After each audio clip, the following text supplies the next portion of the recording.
একটা বিষয় আমাদের মনে থাকা প্রয়োজন বা উল্লেখ করতে চাই, সেটা হচ্ছে যে কোনো রাসূলুল্লাহ সাল্লাল্লাহু আলাইহি ওয়াসাল্লামের প্রতি ভালোবাসা প্রকাশের পদ্ধতিটা নিয়ে কেমন হতে পারে, এটা নিয়ে অনেক সময় আমরা দ্বিধাদ্বন্দ্বে পড়ে যাই যে কি করা উচিত কি করা উচিত না। উলামায়ে কেরাম সকলে এটা জানেন যে আল্লাহ সুবহানাহু ওয়া তাআলার পক্ষ থেকে ইবাদতের কিছু বিষয় আছে যে বিষয়গুলো মাহদুদ এবং মারুফ এবং সেটা নির্ধারিত করে দেওয়া হয়েছে, যেমন নামাজ কত রাকাত কত ওয়াক্ত কিভাবে, এটা আল্লাহ ঠিক করে দিয়েছেন। কিছু বিষয় আল্লাহ তাআলা উম্মতের জন্য রেখে দিয়েছেন, ছেড়ে দিয়েছেন, যেটা আল্লাহ তার রাসূল এই সুযোগ দিয়েছেন।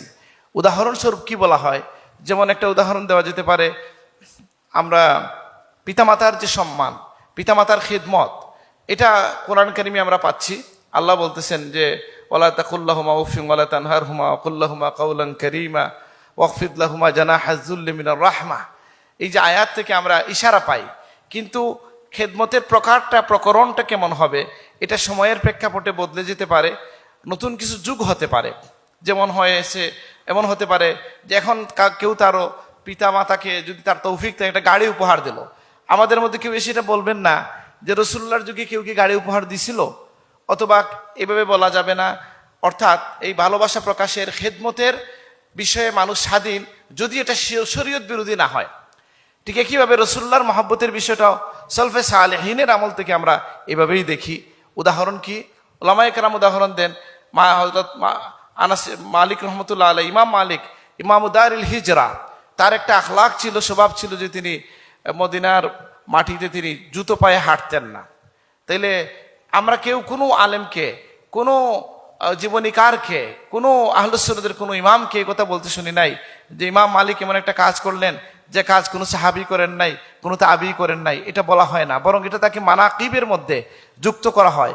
ঠিক একইভাবে আহমদ ইবনে হাম্বল রহমাতুল্লাহ একটা বর্ণনা পাওয়া যায় যে যখনই রাসূলুল্লাহর নাম তিনি শুনতেন, হেলান দিয়ে বসে থাকলে তিনি সোজা হয়ে বসতেন, শোয়া থাকলে শেষ বয়সে যখন তার কষ্ট হইতো তখনও তাকে তুলে দিতে হইতো যে আমি শোয়া অথবা হেলান দিয়ে রাসূলুল্লাহর নাম নিতে পারবো না। এটা ছিল তার একটা খুসুসি, ব্যক্তিগতভাবে তার রাসূলুল্লাহর প্রতি মহব্বতের একটা প্রকাশ। সুতরাং রাসূলুল্লাহর মহব্বতের এই প্রকাশের ক্ষেত্রে সময়ের প্রেক্ষাপটে, যুগের প্রেক্ষাপটে আমাদের পদ্ধতিগত পরিবর্তন বা সংযোজনের কোনো অসুবিধা নেই বলে আলেমরা মতামত রাখেন। তো যাই হোক, আমরা আশা করি আজকের এই মাহফিল, আজকের এই নাচ, আজকের এই যে গাওয়া হবে, সেটা আমরা আশা করছি সেই তালা আল বদরু আলাইনার সুরের সাথে মিলে যাবে। আল্লাহ মিলিয়ে দেন, আল্লাহুম্মা আমিন। যেভাবে হাসান বিন সাবিত আল আনসারী বলেছেন যে আহসানু মিন কালাম তারাকাতু আইনুন ওয়া আজমালু মিন কালাম তালিদিন নিসাউ খুলিকতা মুবাররাম মিন কুল্লি আইবিন কান্নাকা খুলিকতা কামা তাশাউ। যেমনটা বলেছেন কাব বিন জুহাইর, রাসূলুল্লাহর সাহাবী, উম্বিতু আন্না রাসূলুল্লাহ ওয়াদানি ওয়াল আফু ইনদা রাসূলিল্লাহি মা'মুলু। যেমনটা বলেছেন একজন কবি জাইনুল আবিদিনের কথা, কিন্তু এখানে রাসূলুল্লাহর কথা নিয়ে এসছেন উমাইয়া যুগের কবি ফারাজদাক। মা কালা লা কাত্তুন ইল্লা ফি তাশাহুদিহি লাউলা তাশাহুদু কানাত লাউহু নাআমি। যেমনটা বলেছেন ইমাম বুসরি, যে কবিতার প্রতি আমার ভাই নোমান ইশারা করছেন আর আমি সাথে সাথে এটা বের করে ফেলেছি, আমি অনুমতি দিলে একটু পড়ি এটা। সেটা কি কবিতাটা হচ্ছে, তিনি বলছেন, নোমান যেটার প্রতি ইশারা করলেন, দামাত দাআতুন নাসারা ফি নবিয়িহিম ওয়াহকুম বিমা শিতা মাদহান ফিহি ওয়াহতাকামি। যে রাসূলুল্লাহর ব্যাপারে তোমরা ছেড়ে দাও, নাসারারা তাদের নবীর ব্যাপারে যা বলছে, এছাড়া যে কোনো প্রশংসা রাসূলুল্লাহর সাথে তুমি যুক্ত করতে পারো। সুবহানাল্লাহ। আর তিনি বলছেন কি, ওয়ানসুবিলা জাতিহি মা শিতা মিন শারাফিন ওয়ানসুবিলা কদরিহি মা শিতা মিন ইজামি। যত শারাফত, যত তাওজিম আছে রাসূলুল্লাহর সাথে যুক্ত করতে থাকো।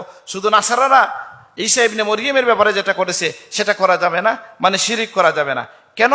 ফাইন্না ফাদলা রাসূলিল্লাহি লাইসা লাহু হাদ্দুন ফায়ুরিবু আনহু নাতিকুম বিফামি। রাসূলুল্লাহর যে শান আছে এটার কোনো হদ নাই, সুতরাং যে কোনো মুখ তার প্রশংসা করতে গেলে অক্ষম হয়ে যাবে। সুবহানাল্লাহ। তাহলে আমরা বুঝলাম যে সাহাবায়ে কেরাম রাসূলুল্লাহর প্রশংসা করেছেন, তাবিঈনরা রাসূলুল্লাহর প্রশংসা করেছেন, যুগে যুগে কবিতা পঠিত হয়েছে, এবং এটা এখানে বলা প্রয়োজন নাই। তারপর আমি করতে চাই একটা, যে আমাদের যারা গজল গান তাদের প্রতি আমি সব জায়গায় অনুরোধ করি যে আপনারা চেষ্টা করবেন কালোজয়ী, কালোত্তীর্ণ গজল যেগুলো সমাজে গ্রহণযোগ্য হয়েছে, যার ভাষা লালিত্য সবকিছু ঠিক আছে এবং রাসূলুল্লাহর শানের সাথে যায়, সেটা আমরা যেন সেগুলোই যেন আমরা এখানে পঠিত হয় আমি এটা আশা রাখবো, কারণ আমরা কোনো কোনো সময় বিচ্যুতি লক্ষ্য করি। মাওলানা নুমান আমার দাদা সাহেবের কথা বলছেন, আমার মনে আছে কোনো এক সময় একটা গজল বাইর হয়েছিল, নিজে ক্ষুধা মজনু হইয়া দুশ্চি করলেন যার সাথে। আমার দাদা বলছেন না, হযরত ফুলতুরি সাহেব বলছেন যে না, এটা গাওয়া যাবে না, এখানে আল্লাহকে মজনু বানাইছে, পাগল বানাইছে, এটা গাওয়া যাবে না। সেটা বাড়াবাড়ি করা যাবে না, কোনো পক্ষ থেকে কোনো দিক থেকেই বাড়াবাড়ি করার সুযোগ নেই।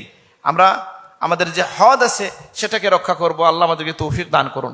বিশেষ করে প্রিয় নবী সাল্লাল্লাহু আলাইহি ওয়াসাল্লামের শানে যে আয়াতগুলো আসছে সেখান থেকে আমরা দেখি ওয়া তুআজ্জিরুহু ওয়া তুওয়াক্কিরুহু, আল্লাহ তাআলা অবারিতভাবে বলে দিয়েছেন যে আমরা তাজিম করব, সম্মান করব।